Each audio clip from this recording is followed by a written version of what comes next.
On first down, they hand off to Marlon Mack. Huge hole, 50-yard line. He's at the 40, still going near sideline. He's at the 10. He's at the 5, and he will score. Touchdown, Marlon Mack. Touchdown, INDY.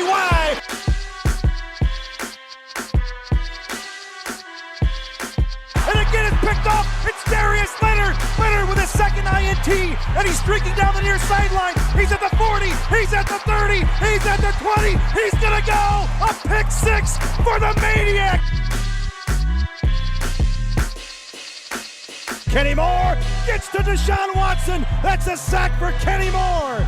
Kenny has a pick and now a sack in the game. Horseshoe is back, baby. The horseshoe is back.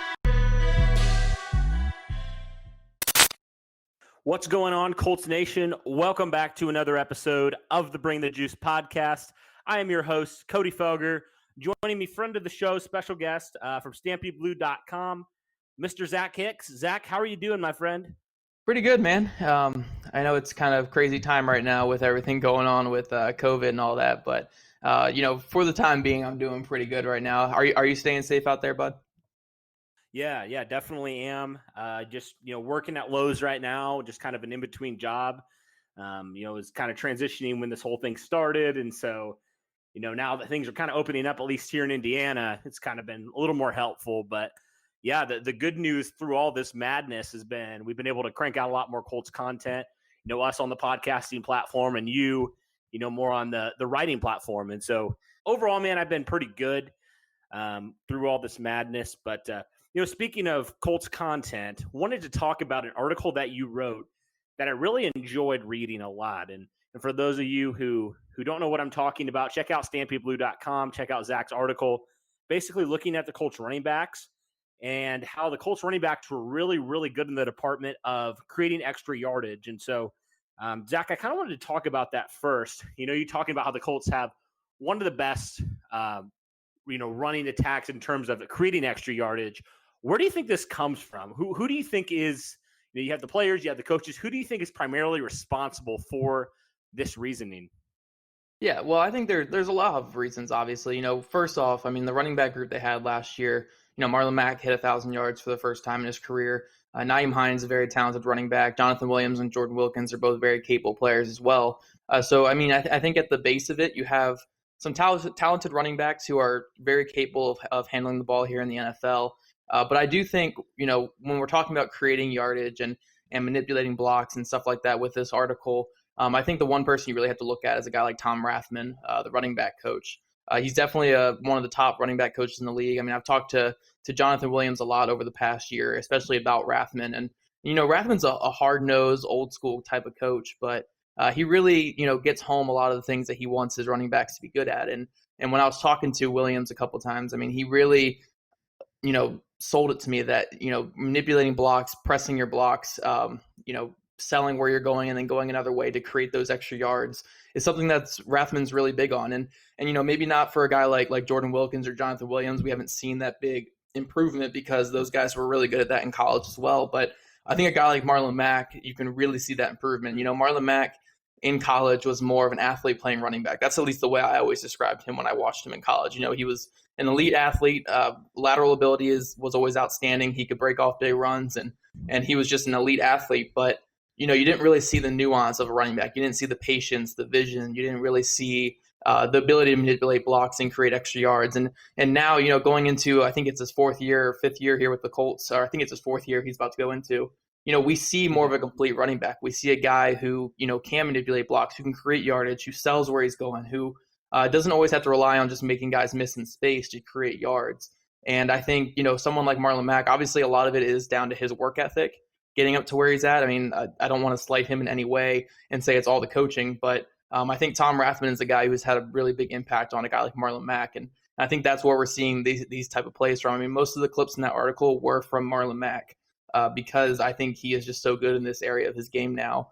And I think a lot of that goes to him and also to running back coach Tom Rathman. Yeah, and you mentioned in your article a little bit about, that unblocked defender, if you will, how Marlon Mack essentially got him blocked because of his vision. What do you think is, the biggest thing that you've noticed, since Marlon Mack, you talked about a little bit, but since he was drafted in 2017, what would you say has been his biggest growth point and things that he has really improved on since he was drafted in 2017? Yeah, there's a lot of areas you can point out. One I want to say before I even jump into this, and I wouldn't even say it was one of his top areas, but I think his vision has gotten a lot better. He's not just some guy who's always trying to get that outside. He's willing to look back inside to find the open hole. But I think the two areas that I would say are the biggest areas of improvement for him are his patience, which obviously anyone watching the games last year could tell you about his patience. The Chiefs game was a perfect example of that when he had that one big run down to the 5-yard line, I think, in the first quarter. His patience was elite on that, and he just had so many plays like that throughout the year. But I think the other area would be his footwork. And, like I said, he's always been an elite athlete. He's been a really good athlete throughout his whole career. But one thing I really like about him is his footwork is not as choppy or as rushed as it used to be. And this does kind of go with patience a little bit.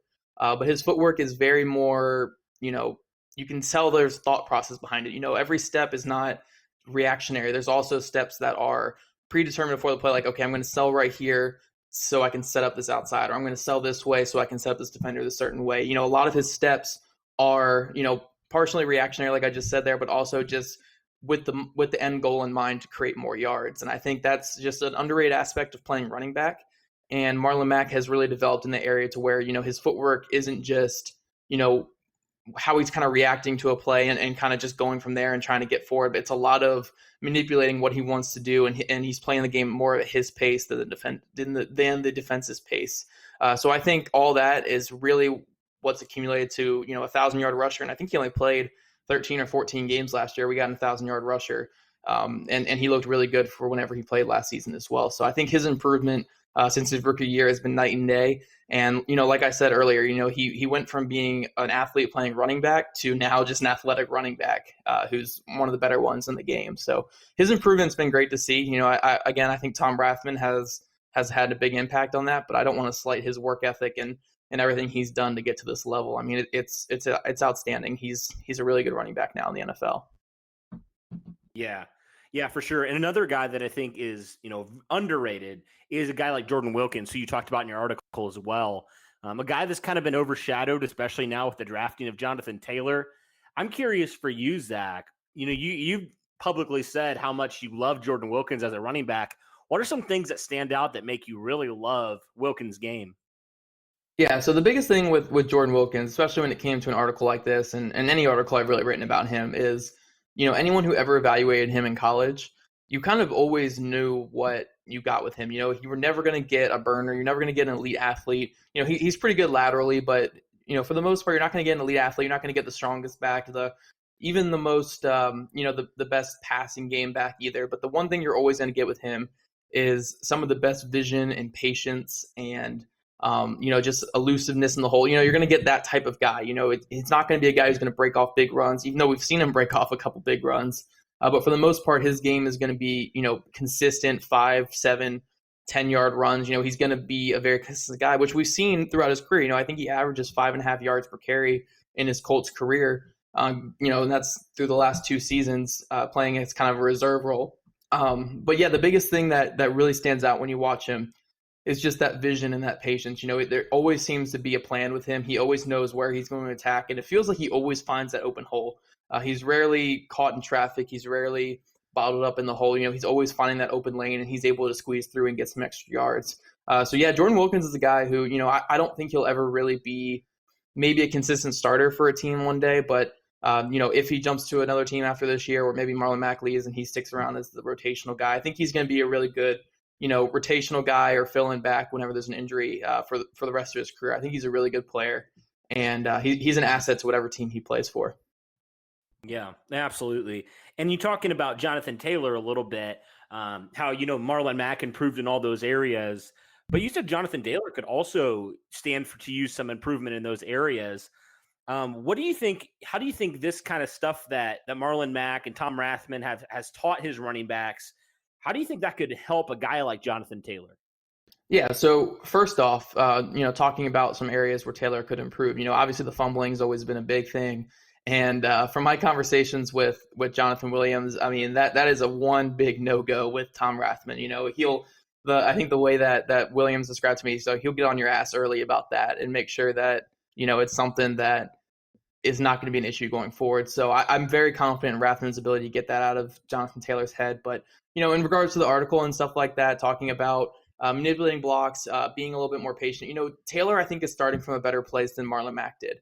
Taylor was already showed some good patience in college. Obviously, he had more power than Mack had in college as well. And I think, he showed flashes of ability to, manipulate blocks, read blocks, and create those extra yards. But I think it's not really there on a consistent or even more of a natural level. Marlon Mack last year, it almost looked, natural for him. Like everything he was doing, every single run, he was setting something up. It looked super natural to him. He knew what he was doing before every play, and that's why he was able to create a lot of extra yards.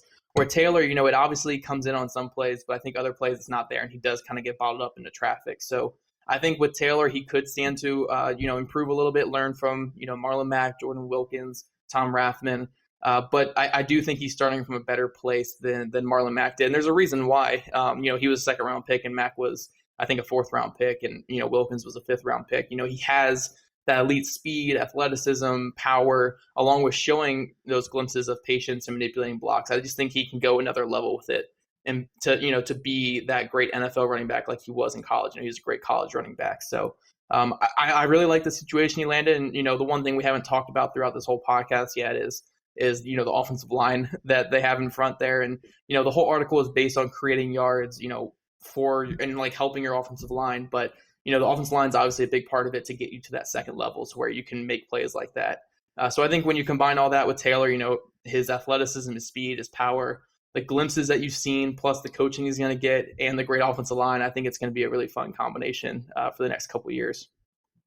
Yeah. That was the next thing I was going to talk about. With this offensive line, now mixed with Mack, Taylor, Wilkins, Hines, all those running backs, what are your realistic expectations, even in year one, from this Colts rushing attack? I mean, they were 7th last year in the league. What are your expectations now adding a guy like Taylor into this backfield? Yeah, so I don't think we're going to see much of an increase in total yards rush. We're not going to see, maybe they go from 7th to top 5 or top 3 even. That's definitely possible. But I think what we'll see more is a more efficient attack. Last year the Colts were near the top in rushing attempts as well. And that's why, they were so high in rushing yards. Mainly because their passing offense, I think, was 31st in the NFL. It was a really poor passing offense. Teams were allowed to stack the box on them. I think going forward, adding another player like Jonathan Taylor, adding a quarterback like Phillip Rivers, and, Michael Pittman on the outside as well, I think we're going to see more of efficiency when it comes to running that play. So you maybe won't see a really good climb in, total yards rush, but maybe in yards per carries, explosive plays, just overall consistency and stuff like that from the running back group. I think we'll see more of that going forward than we will see, raw totals increase. But efficiency is a big part of it. Explosive plays are a big part of it. And I think that was a big reason why, Taylor was drafted, is this team wanted to see more explosive plays overall on offense. And if you can get that from the running back group, even with Jonathan Taylor, that's a big plus. So I think, overall, this running back group, again, on paper, some people might say it doesn't look like it improved from last year, but I think overall we're going to see a big improvement in those kind of key areas going forward. Yeah, absolutely. And I guess I never really thought of, the efficiency rushing attempts versus that, but that totally makes sense there. And I think now with the obvious improvement in the passing offense, I think that makes a lot of sense in that department. I mean, the Colts really had nothing besides that running game last year on the offense. So totally get you there, Zach. I really appreciate you, man, coming on and kind of talking about this. And again, you guys can go on to StampedeBlue.com, read this article for yourself. Fantastic article. I highly recommend it. Zach, what are some other things you're working on now? Still being in quarantine, not a ton to do. What are some things that you're working on now for Stampede Blue?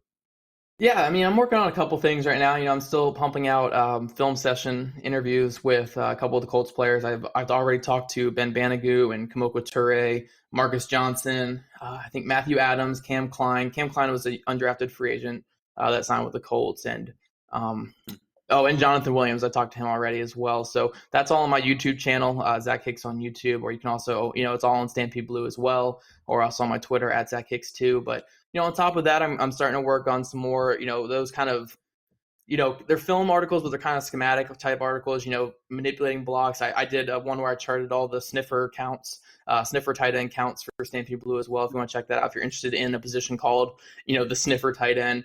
But I'm also working on some charting here. I'm trying to go back and chart, a lot of type of plays from this last year and really get a good feel for what these guys did well last year and kind of get a good feel for them going forward with the Colts. But, there's a lot of good additions to this Colts team, so it's hard to kind of, track those guys and stuff. But just a lot more film work and stuff going forward with the Colts and trying to get you guys all that in-depth content that you need. Absolutely. Absolutely. Well, thank you, Zach, so much. I appreciate it, bud, and stay safe. Yeah, you too, bud. I appreciate you having me on.